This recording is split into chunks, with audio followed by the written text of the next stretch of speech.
आशीर्वाद है बाबा, जो इतने वर्षों के बाद हमें पुत्र की प्राप्ति हुई है। अब आप ही इसका नामकरण कीजिए बाबा।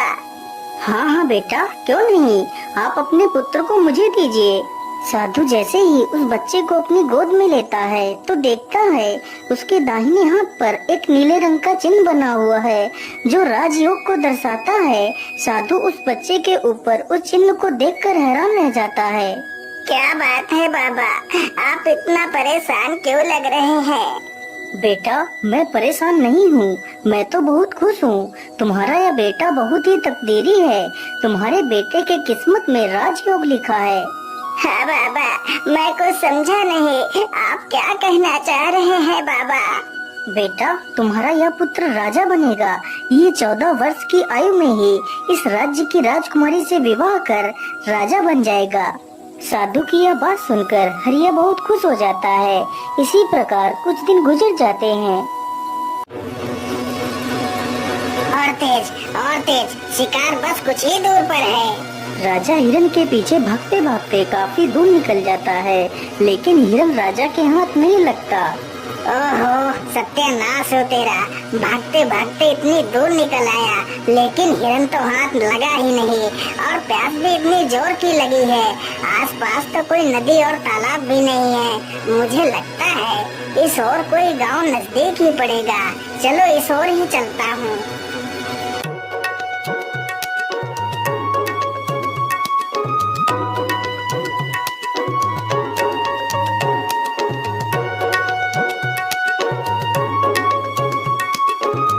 राजा चलते चलते उसी गांव में पहुंच जाता है जहां वह बच्चा पैदा हुआ था, जिसका विवाह राजकुमारी से होना था।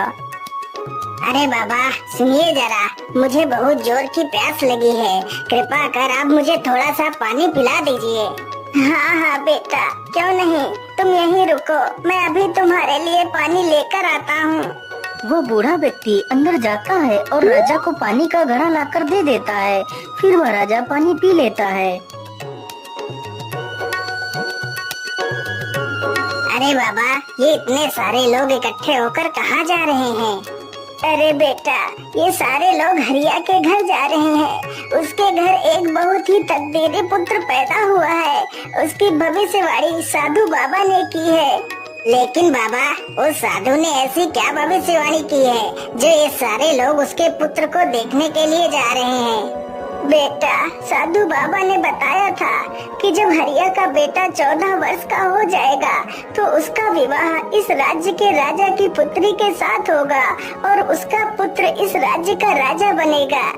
उस बूढ़े व्यक्ति की यह बात सुनकर राजा को बहुत गुस्सा आया कि आखिर एक किसान का बेटा उसकी पुत्री से विवाह कैसे कर सकता है। अरे नहीं नहीं, मैं ऐसा किसी भी हालत में नहीं होने दे सकता। मुझे कुछ ना कुछ तो करना ही होगा।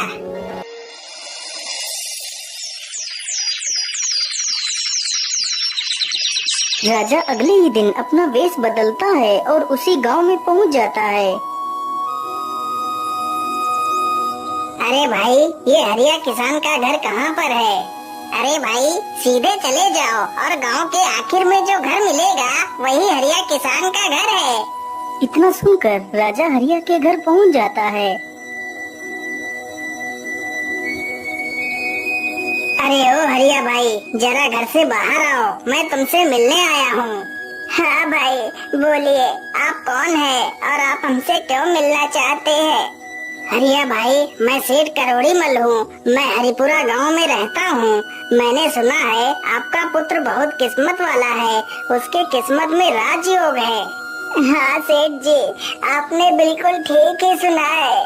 हरिया भाई, मैं तुमसे कुछ कहना चाहता हूँ। हाँ हाँ, बोलिए बोलिए सेठ जी, आप हमसे क्या कहना चाहते हैं? अरे भाई, आप अपना बच्चा मुझे दे दो, मैं इसके बदले तुम्हें ढेर सारा धन दूंगा। तुम्हारे बच्चे का पालन पोषण मैं करूंगा।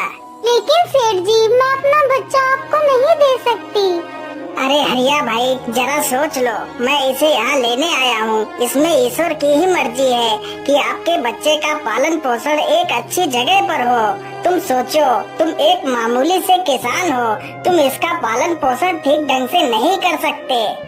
हाँ हाँ भाग्यवान सेठ जी एकदम ठीक कहते हैं। हम इस बच्चे का पालन पोषण नहीं कर सकते। हो सकता है इसमें ईश्वर की ही मर्जी हो कि इसका पालन पोषण एक अच्छी जगह हो। ठीक है सेठ जी, मैं अपना बच्चा आपको दे दूंगी, लेकिन जब मेरा बच्चा 14 वर्ष का हो जाएगा तो तुम मेरे बच्चे को वापस कर देना। हाँ हाँ ठीक है, 14 वर्ष के बाद मैं तुम्हारा बच्चा तुम्हें वापस कर दूंगा। इतना कहकर वह राजा बच्चे को ले लेता है और वहाँ से चला जाता है।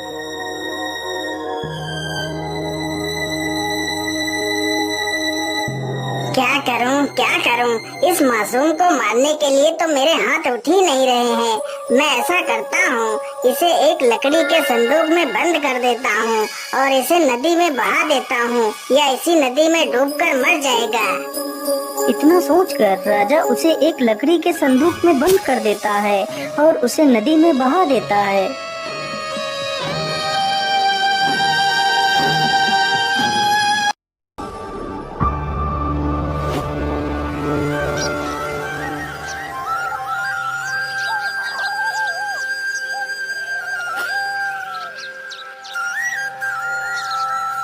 ओम सूर्य देवाय नमः। ओम सूर्य देवाय नमः।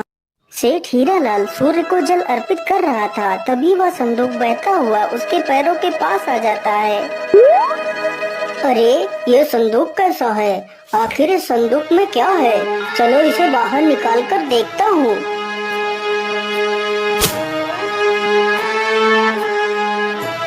अरे ये क्या? इसमें तो एक बच्चा है, लेकिन यह बच्चा तो कितना सुंदर है। हे प्रभु, लगता है आपने मेरी सुन ली। मेरी पत्नी कब से पुत्र की कामना कर रही थी और आज आपने उसे भी पूरा कर दिया। सेठ जल्दी से उस बच्चे को उठाकर अपने घर ले जाता है और अपनी पत्नी को सारी कहानी सुनाता है। हे प्रभु, आपका बहुत बहुत धन्यवाद जो आपने मेरी इस इच्छा को भी पूरा कर दिया। इसी प्रकार धीरे धीरे 14 वर्ष गुजर जाते हैं। सेठ ने उस लड़के का नाम सूरज रखा। सूरज अब पूरे 14 वर्ष का हो चुका था। वाह सूरज वाह, तुम तो कितने बुद्धिमान हो। सूरज की प्रशंसा गुरुजी कर रहे थे, तभी वहाँ से वही राजा गुजरता है जो किसी दूसरे राज्य में किसी जरूरी कार्य के लिए जा रहा था। अरे इतना सुंदर युवक मैंने आज तक नहीं देखा। आखिर यह किसका पुत्र है?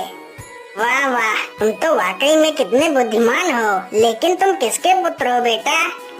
मैं सेठ हीरालाल का पुत्र हूँ।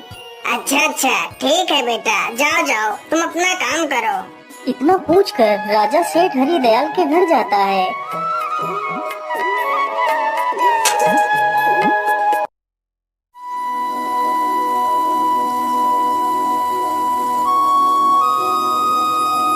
सेठ जी, इतना सुंदर और बुद्धिमान बेटा आपको कैसे प्राप्त हुआ?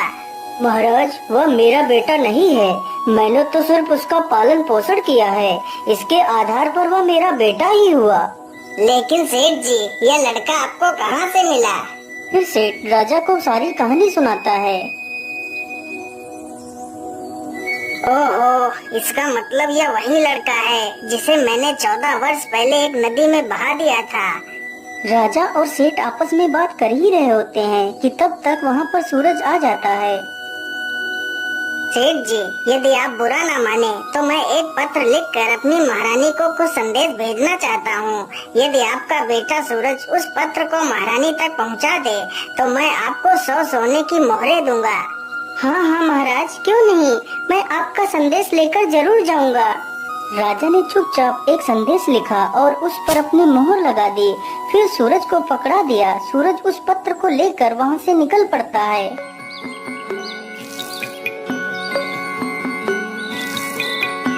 सूरज चलते चलते एक घने जंगल से गुजरता है तो वह अपना रास्ता भटक जाता है। अरे ये क्या, मैं चलते चलते इतना थक गया हूँ, लेकिन यह जंगल तो खत्म होने का नाम ही नहीं ले रहा है। कहीं मैं रास्ता तो नहीं भटक गया? अब तो जल्दी ही शाम भी होने वाली है। क्या करूँ, किधर जाऊँ? फिर सूरज आगे बढ़ता है। उसे चलते चलते जंगल में रात हो जाती है।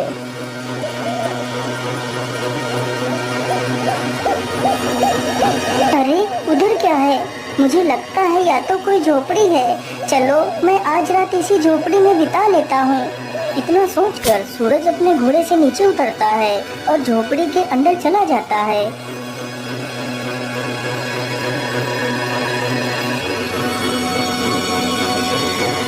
अरे अरे, कौन हो तुम और तुम अंदर कहाँ घुसते चले आ रहे हो? माता जी, मुझे माफ करिएगा जो मैं आपके बिना इजाजत के अंदर चला आया। फिर सूरज उस बूढ़ी महिला को सारी कहानी बताता है। सूरज की ये सारी बातें सुनकर उस बूढ़ी महिला को सूरज पर दया आ जाती है। लेकिन बेटा, तुम्हारा यहाँ पर रुकना ठीक नहीं होगा।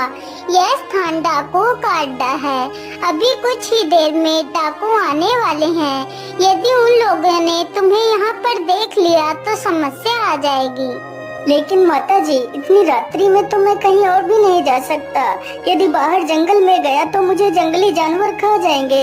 इससे अच्छा है मैं यहीं पर एक कोने में ही सो जाता हूँ माता। इतना कहकर सूरज एक कोने में जाकर लेट जाता है और सो जाता है। कुछ ही देर बाद डाकू अपने घर वापस आ जाते हैं।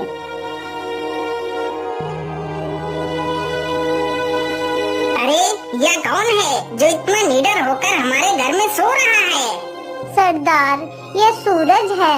बड़ा ही नेक दिल बच्चा है। फिर वह बूढ़ी महिला सारी कहानी उन डाकुओं को सुनाती है। उस डाकू ने जब यह बात सुनी तो उसे राजा की करतूतों पर संदेह हुआ। आखिर ऐसा क्या लिखा है इस संदेश में राजा ने? मुझे इस संदेश को खोलकर देखना ही होगा। वह डाकू जल्दी से उस संदेश को खोलकर देखता है। ये लड़का जैसे ही ये पत्र लेकर तुम्हारे पास पहुँचे तो इसे मरवा कर वहीं दूर कहीं दफना देना। ये कार्य मेरे आने से पहले हो जाना चाहिए। अरे राम राम राम, यह राजा तो कितना दुष्ट है। जिसके द्वारा चिट्ठी भिजवा रहा है उसी को मरवाने का आदेश भी दे रहा है। अरे नहीं नहीं, मुझे तो कुछ करना ही होगा। मुझे इस मासूम को बचाना ही होगा। इतना कहकर वह डाकू एक दूसरी चिट्ठी लिखकर उसकी चिट्ठी से बदल देता है। सुबह होने से पहले वह सारे डाकू वहां से चले जाते हैं।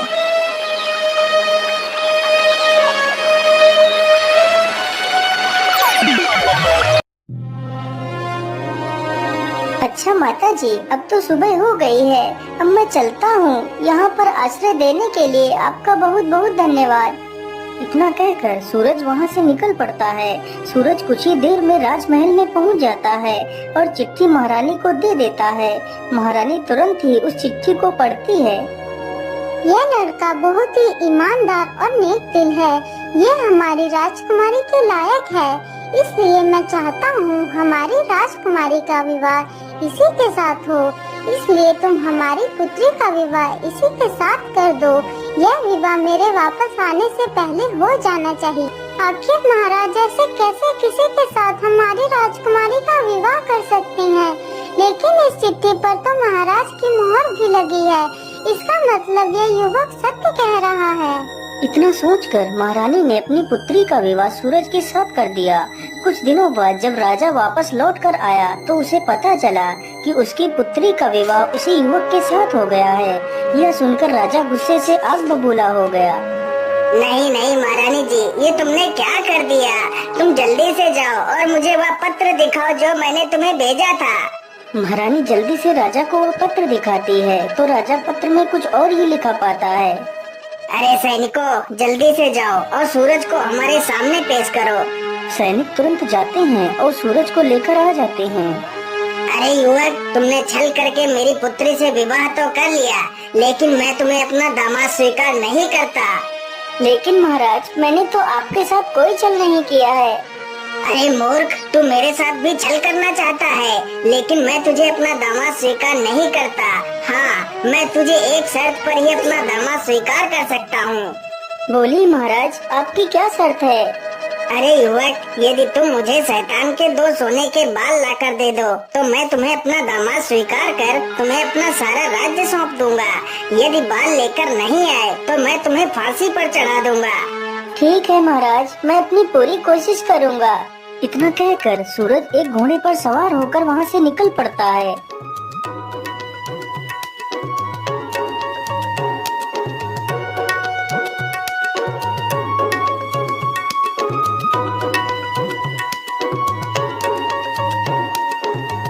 चलते चलते एक दूसरे राज्य में पहुंचता है तो उसे वहीं पर रात हो जाती है।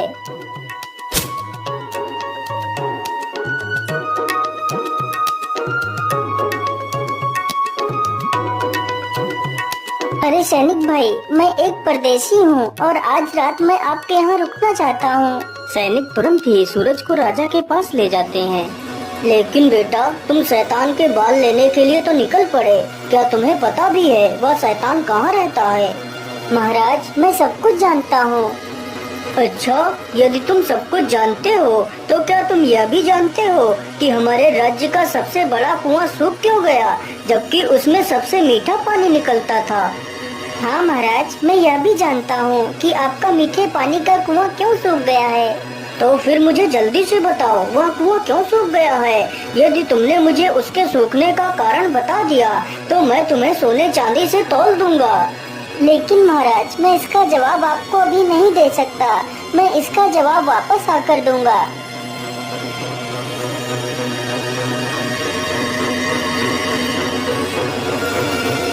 अगली सुबह सूरज वहाँ से आगे के लिए निकल पड़ता है।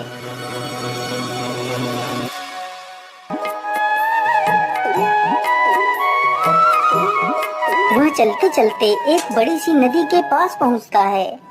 ओहो, रास्ते में तो इतनी बड़ी नदी पड़ गई है, लेकिन मैं इसे पार कैसे करूं? तभी देखता है कि एक व्यक्ति नाव लेकर उसकी तरफ चला आ रहा है।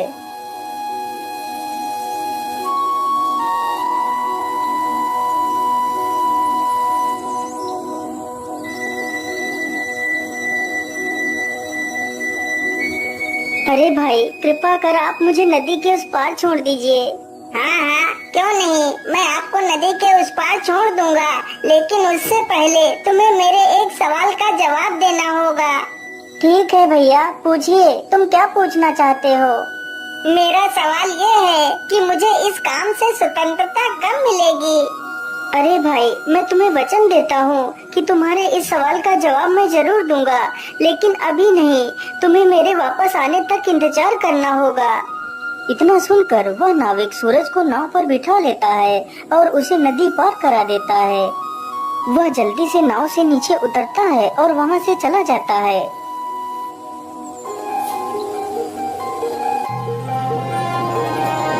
सूरज चलते चलते एक गुफा के पास पहुँचता है। मुझे लगता है यह वही गुफा है जिसमें वह राक्षस रहता है। चलो इसके अंदर चलता हूँ। इतना कहकर वह गुफा के अंदर घुस जाता है।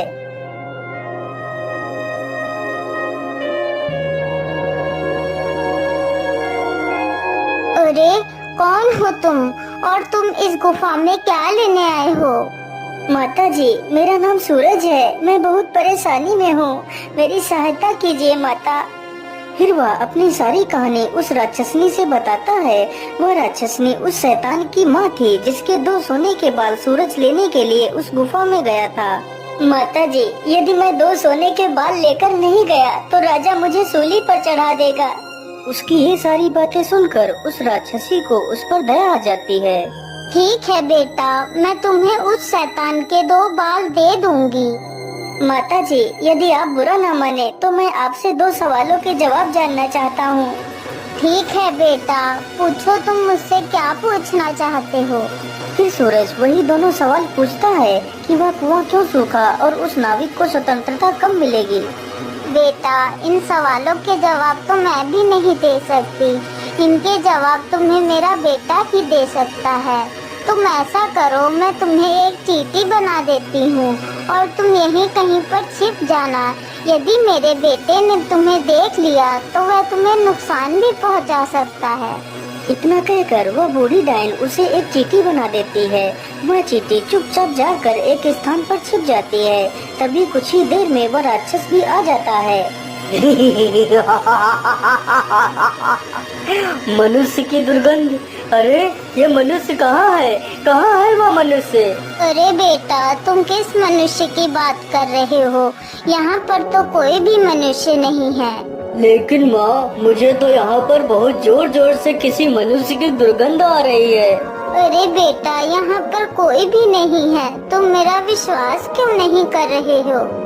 अच्छा ठीक है माँ, मैं आज बहुत थक गया हूँ, अब तो मैं सोने के लिए जा रहा हूँ। हाँ हाँ बेटा, थक तो आज मैं भी बहुत गई हूँ। चलो मैं भी थोड़ा सा सो लेती। इतना कहकर दोनों आराम करने लगते हैं। कुछ ही देर में राक्षस गहरी नींद में सो जाता है। मुझे लगता है अब ये गहरी नींद में सो गया है। अब यही अच्छा मौका है बाल उखाड़ने का। वह डायन जल्दी से शैतान का एक बाल उखाड़ लेती है। अरे माँ, ये तू क्या कर रही है? तू मेरे बाल क्यों उखाड़ रही है? अरे बेटा, मैं बहुत डर गई थी। मैंने बड़ा ही बुरा सपना देख लिया था। ओहो माँ, तूने ऐसा क्या सपना देख लिया जो तू इतना डर गई है? मैंने देखा कि उम्बर राज्य का एक कुआं, जिसमें कुछ साल पहले बहुत मीठा पानी निकलता था, अब वही कुआं पूरी तरह से सूख गया है। आखिर ऐसा कैसे हो सकता है? अरे माँ, तो इसमें इतना परेशान होने की क्या जरूरत है? वह कुआं इसलिए सूखा है क्योंकि उसमें एक बड़ा सा पत्थर पड़ा है और उस पत्थर के नीचे एक बड़ा सा मेढक है। यदि उस मेढक को बाहर निकाल दिया जाए तो वह कुआं फिर से मीठे पानी से भर जाएगा। इतना कहकर वह शैतान फिर से सो जाता है। जब वह शैतान फिर से गहरी निद्रा में चला जाता है तो वह डायन फिर से उसका एक बाल उखाड़ लेती है। हाय हाय माँ, तूने तो मुझे मार ही डाला। अब तुझे क्या हुआ? अब तूने कौन सा सपना देख लिया? अब तो मैंने और भी बुरा सपना देखा। मैंने देखा कि झुंझुन नदी पर जो नाविक नाव चलाता है वह मुझसे पूछ रहा है कि मुझे मेरे इस कार्य से कब आजादी मिलेगी। अरे माँ, वह नाविक मूर्ख है। यदि वह अपना चप्पू किसी दूसरे आदमी के हाथ में थमा दे तो उसे इस कार्य से छुटकारा मिल जाएगा। लेकिन माँ, अब तू कोई दूसरा सपना मत देखना। इतना कहकर वह राक्षस फिर से सो जाता है। फिर वह डायन सूरज को वापस इंसान बना देती है। बेटा, ये लो वो सोने के बाल और तुम जल्दी से यहाँ से भाग जाओ। सूरज डायन का धन्यवाद करता है और वहाँ से चला जाता है। फिर वह उसी नाविक के पास पहुँचता है तो नाविक उसे नदी पार करा देता है। मेरे भाई, जिस दिन कोई व्यक्ति तुम्हारे इस चप्पू को खुद अपने हाथों में ले लेगा उसी दिन तुम इस कार्य से स्वतंत्र हो जाओगे। इतना कहकर सूरज अपने घोड़े पर बैठता है और वहाँ से निकल पड़ता है। सूरज चलते चलते कुछ ही देर में अंबल राज्य में पहुंच जाता है, जहां उसे अपने दूसरे सवाल का जवाब देना था। महाराज, आपका कुआं फिर से मीठे पानी से भर सकता है। तो फिर जल्दी बताओ युवक, हम अपने कुएं को कैसे ठीक कर सकते हैं? महाराज, आपके कुएं में एक बड़ा सा पत्थर पड़ा है और उसी पत्थर के नीचे एक बड़ा सा मेढक है। यदि उस मेढक को बाहर निकाल दिया जाए तो कुएं में पानी फिर से भर सकता है। राजा ने ऐसा ही किया। उसने उस बड़े मेढक को उस कुएं से बाहर निकलवा दिया। वाह सूरज वाह, तुम तो बहुत बुद्धिमान हो। मैं तुमसे बहुत प्रसन्न हुआ। आज यह कुआं फिर से मीठे पानी से भर गया, इसलिए मैं तुम्हें 1 कुंटल सोना इनाम में देता हूँ। फिर वह उस सोने को अपने घोड़े पर लादता है और राजमहल की तरफ निकल पड़ता है। वह जल्दी ही राजमहल पहुंच जाता है।